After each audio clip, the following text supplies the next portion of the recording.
Planned Parenthood is now, part of it is virtue signaling, we mentioned that, but these abortion RVs. Okay, so you ran a Planned Parenthood. If you turn the clock back and you're there and they say, Ramona, Roe v. Wade has been overturned, you're leaving Texas where you ran your facility and we're shipping you to Southern Illinois and you're gonna run our abortion RV, what would have gone through your mind?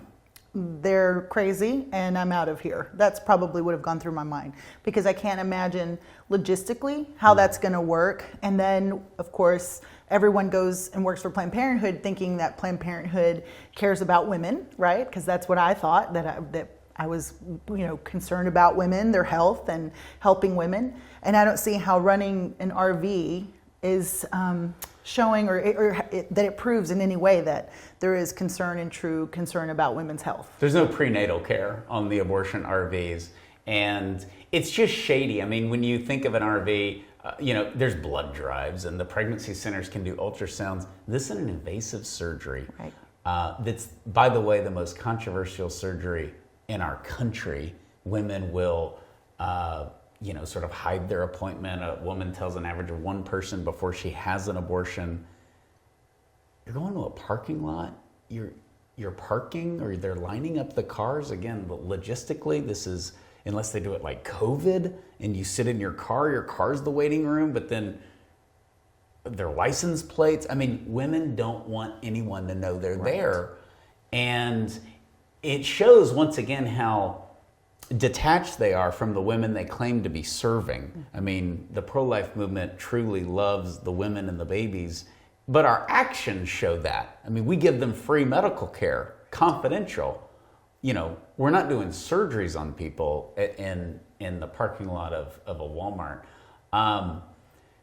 You have mentioned a lot there's a disconnect. Abby Johnson, Sue Thayer, they all mentioned there's a difference between running a local Planned Parenthood in your town and raising money off of an abortion RV or dealing with Roe being overturned. Is that going to be highlighted? I mean, what's the morale right now for your average Planned Parenthood worker? I can imagine that the morale is low, that is what they're thinking. Now that Roe's been overturned, where do we go from here? They already have a high turnover rate anyway with employees, just because there is that disconnect from the top down.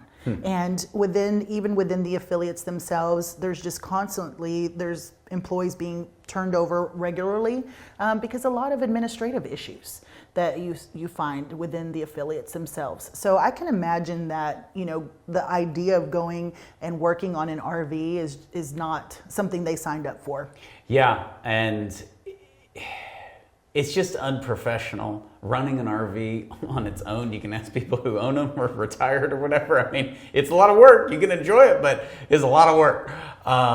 And much less when you're doing surgeries and you're organizing abortion doctors to fly into parking lots. I think it will fail. I do think it's a lot of virtue signaling right now. You see a lot of their plans and how they're not going to be stopped or deterred and they're going to go to these border states and all of this. We know, we have the data from the Obama administration, a time period when you couldn't do anything because our ridiculous Supreme Court, you tried to regulate a very unregulated abortion industry in any given state. It would go to the Supreme Court would slap it down because of Roe. And, finally we got out of that. But as a result of that time period with Obama, the states passed a lot of state pro-life laws that never went to the Supreme Court. And that caused clinics to close. And distance is a true deterrent. Right. So, we say that, and that's obviously good for us. That's hopeful. A woman has more time, so she should choose life. We've seen 50,000 more babies born in Texas since the heartbeat bill and Roe. That's just a year and a half. We've saved 50,000 babies that we know of. But is that true? I mean, do you think that something will happen now and Roe's overturned and women all of a sudden will say, you know what? I'm gonna go to the airport, I'm gonna park, I'm gonna book a flight, and I'm gonna fly to California. No, I can't imagine any woman wanting to do that. And I think it just proves for us that Planned Parenthood was not ready for Roe to be overturned. with this type of idea. I mean, this is the best they have. This is their best response, an RV. I just don't see how that shows that they were ready for this at all. I don't either. And if I want an abortion, if you put yourself in their shoes, why would I travel to an RV in a parking lot when if I'm going to travel, I'll just drive another 2 hours or I'll fly somewhere? That would be like us saying, well, we're going to go and get our appendix taken out at the RV. I know. And like if you're doing it, you would just go to the closest hospital, how far that was, and get your appendix out.